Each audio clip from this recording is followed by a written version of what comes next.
네, 개장 전 오프닝 리포트입니다. 오늘도 목표 주가 의견 변동이 있는 종목 중심으로 알아봅니다. 오늘의 종목 공개하겠습니다. 자, 오늘은 삼성바이오로직스가 상향 조정됐고요. 하향 조정된 건 대한항공, 현대차, 그리고 네이버, 코스맥스가 되겠습니다. 상향 조정된 것부터 먼저 좀 보죠. 삼성바이오로직스 유한타증권이고요. 매수 의견 유지, 그리고 108만 원에서 112만 원, 4만 원 높였습니다. 이 공장 정상 가동화의 환율 효과까지 이렇게 모멘텀을 얘기해주고 있는데요. 자, 우선 3분기 공장 정상화가 될 가능성이 있고 환율에 대한 효과는 2분기부터 받기 시작했는데 이게 다음 4분기까지도 이어질 것이다 라고 긍정적으로 보고 있습니다. 자, 그리고 FDA로부터 고농도 휴미라 바이오시밀러 승인을 획득했다라는 내용인데요. 이 물질명이 하드리마입니다. 허가를 획득을 했고 미국의 암젠사에 이어서 2순위 그룹으로 7월 말부터 판매를 시작한다라고 얘기하고 있습니다. 그래서 이 삼성바이오로직스는 바이오에피스 연결 실적 영향, 그리고 실적 추정에 대한 상향 부분, 그리고 금리 인상에 따른 할인율이 변화되는 부분을 고려해서 목표 주가를 높였습니다. 지금부터는 목표 주가 하향 조정된 종목입니다. 대한항공인데요. NH투자증권 매수 의견 유지 35,000원에서 31,000원으로 하향 조정했습니다. 그래도 1등은 다르다. 이렇게 말을 표현하는데요. 우선은 가격 효과를 기반으로 여객 부분에서 실적 기여를 전망하고 있다라고 하고 있는데요. 다 2019년, 그러니까 코로나 이전 대비해서 다 비교를 하고 있습니다. 평균 여객 수송량이 2019년 대비 29% 회복에 불과한 상황입니다. 그나마 경쟁사 대비 양호한 거고요. 국제선의 회복 수요가 유입되고 있다는 부분을 얘기합니다. 그에 비해서 사람은 수요가 좀 덜 회복이 됐는데 항공권 값은 상승을 했습니다. 2019년 대비 45%나 더 많이 받고 있는 그런 상황이고요. 이렇게 여행을 하려는 사람들이 늘어나는 것을 보고 난 다음에 증편을 지금 늘리는 기조이기 때문에 대한항공이 가격 결정력을 갖고 있다는 것을 긍정적으로 봤습니다.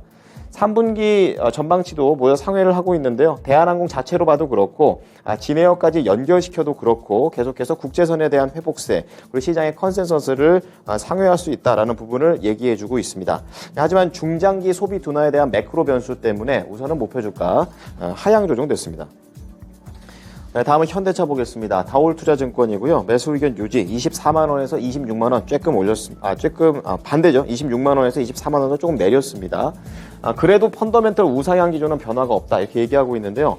우선 3분기 실적은 예상보다 좋게 나올 것으로 보입니다. 전체적인 도매 판매량이 이제 판매 정상화의 이런 초입 구간에 들어갔다 이렇게 얘기를 하게 되면서 최대 성수기였던 올해 2분기 대비해서도 4.3% 판매 증가세가 시현될 것으로 봤습니다. 그리고 우려되는 포인트로는 인센티브와 글로벌 불확실성인데요. 앞서 내용하고 좀 비슷한 부분들이 있습니다.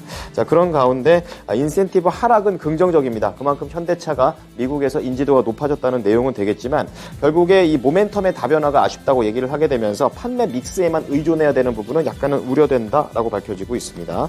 그 가운데 미국이 아닌 유럽 쪽에서 펀더멘털 개선에 대한 기대감이 좀 훼손될 가능성이 존재하는데요. 판매 추정치를 55만 대에서 49만 대까지로 하향 조정을 했습니다. 그리고 이제 현대차 자체의 문제는 아니지만 글로벌 자동차 업종 자체에 이런 가치 하락이 반영이 되게 되면서 우선은 목표 주가를 낮췄습니다. 네, 다음은 네이버입니다. DB금융투자가 되겠고요. 매수 의견 유지 45만 원에서 29만 원으로 많이 낮췄습니다. 모멘텀이 필요하다 이렇게 얘기하면서 수익성이 저하될 것으로 보고 있는데요. 3분기 실적 전망 하회할 것으로 보고 있고요. 인건비가 늘어나고 있고 이런 광고 시장이 둔화되고 있다는 점, 그리고 커머스와 관련된 쇼핑 시장 역시 조금은 약세 구간에 들어간다라는 내용에 따라서 부진하게 봤고요. 이제 모멘텀과 관련해서는 뭐 포시마크라든지 계속해서 네이버가 늘려오고 있는 이런 사업들이 본격적으로 모멘텀을 타야 된다라고 얘기를 하고 있습니다. 그래서 이 경기 부진에 따른 광고 시장 둔화 이런 부분들을 감안해서 목표치를 낮췄습니다. 자, 마지막 화장품 코스맥스입니다. 키움증권이고요. 매수 의견 유지 77,000원에서 65,000원으로 낮췄는데요. 중국만 회복된다면 다 중국에 의존되고 있는 화장품 업계가 되겠습니다. 회복이 느리다 이렇게 좀 얘기를 하게 되면서 3분기 시장의 전망치를 약간 하회할 것으로 실적을 보고 있고요. 국내에서도 이제 고객사에 대한 납품가 인상과 중국 판매량 부진 때문에 납품 물량 자체가 줄어드는 것을 걱정하고 있고 중국에서는 제로 코로나에 대한 정책 영향이 이어지고 있습니다. 그리고 앞으로에 대한 수익성 개선을 좀 기대하고 있고 장기적으로는 괜찮다고는 보고 있는데요. 우선은 단가 협상 국내에서 진행 중에 있고요. 올해 4분기 광군절 물량이 집중되고 있다는 것을 모멘텀으로 봤습니다. 자, 하지만 최근에 전방 시장이 계속 부진했던 것이 이어지고 있기 때문에 실적이 감소할 것으로 보면서 목표 주가 낮췄습니다. 지금까지 오프닝 리포트였습니다.